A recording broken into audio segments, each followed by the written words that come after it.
What if the man who inspired the world with peace was once branded a dangerous communist? Would you judge him, or seek the truth behind his choices? I am Nelson Mandela, and this is the story of my ties to communism and Marxism, a journey that sparked global controversy but was rooted in my unyielding fight for freedom. My dear people, I stand before you to share a chapter of my life that stirred both admiration and suspicion. In the heat of our battle against apartheid, I found wisdom in the ideas of communism and Marxism, not as an end, but as a means to liberate my people. From the 1940s to the end of apartheid in 1994, my association with these ideologies shaped my activism, drew the world's scrutiny, and fueled debates about my true aims.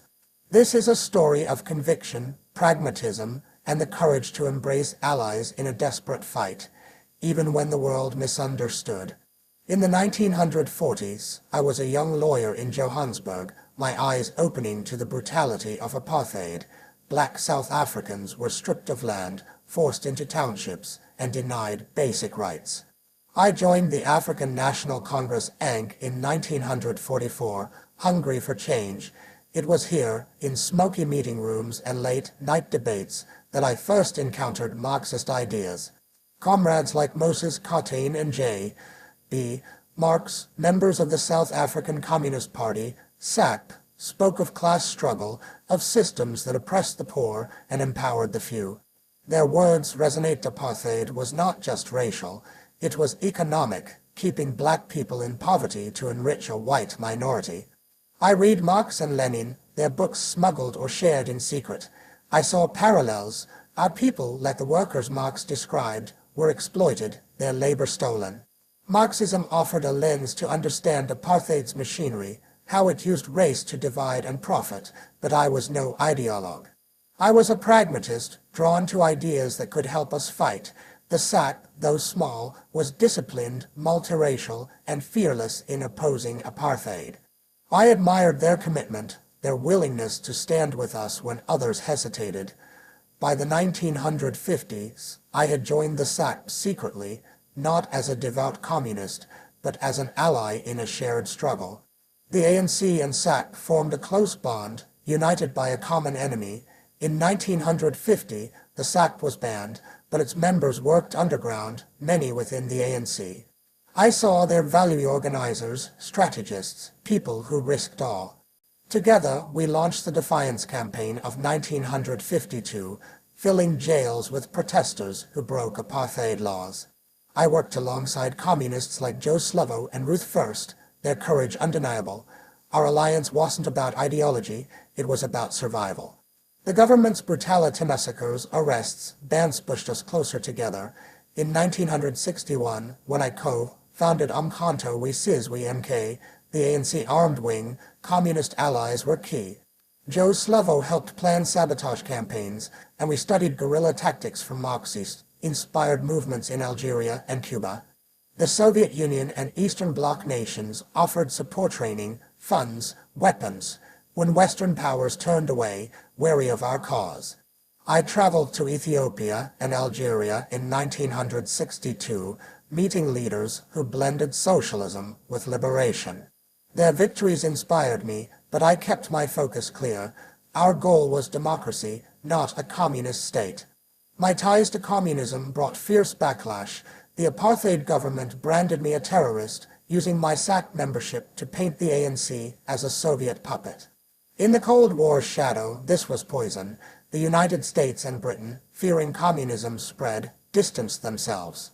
In 1962, when I was arrested, the CIA reportedly tipped off South African police, seeing me as a Marxist threat. At the Rivonia trial in 1964, prosecutors waved my writings on Marxism, twisting them to call me a revolutionary bent on chaos. I stood in the dock and said, I am no communist, but I will not renounce my alliances. They fight for our freedom. The communist label stuck, even after my imprisonment. In the 1980s, as the Free Mandela campaign grew, Western leaders like Ronald Reagan and Margaret Thatcher called me a terrorist, citing my Marxist ties. Yet African nations, the Soviet Union, and global activists saw the truth. My association was strategic, born of necessity. Apartheid left us few allies. I took those who would stand with us, communist or not. Let me be clear, I was never a communist in the way my enemies claimed. I admired Marxism's analysis of inequality, but I rejected its dogma. In Long Walk to Freedom, I wrote, I was prepared to use whatever means necessary to speed up the eradication of human misery. Communism was a tool, not my creed. My heart was with Democracia South Africa, where all could vote, live, and thrive, regardless of race or class. The ANC Freedom Charter of 1955, which I helped draft, called for a mixed economy, not state control. Nationalizing mines and banks was a means to redress apartheid's theft, not to mimic Moscow. As president in 1994, I proved my commitment to democracy. I embraced capitalism where it served our people, inviting investment to rebuild our nation. Critics who feared a red revolution saw instead a pragmatic leader focused on unity. My SAC allies like Chris Haney understood this. We shared a goal, not a blueprint. The controversy faded, but never fully died. Even today, some point to my Marxist ties to question my legacy, while others see them as proof of my willingness to fight with any weapon available.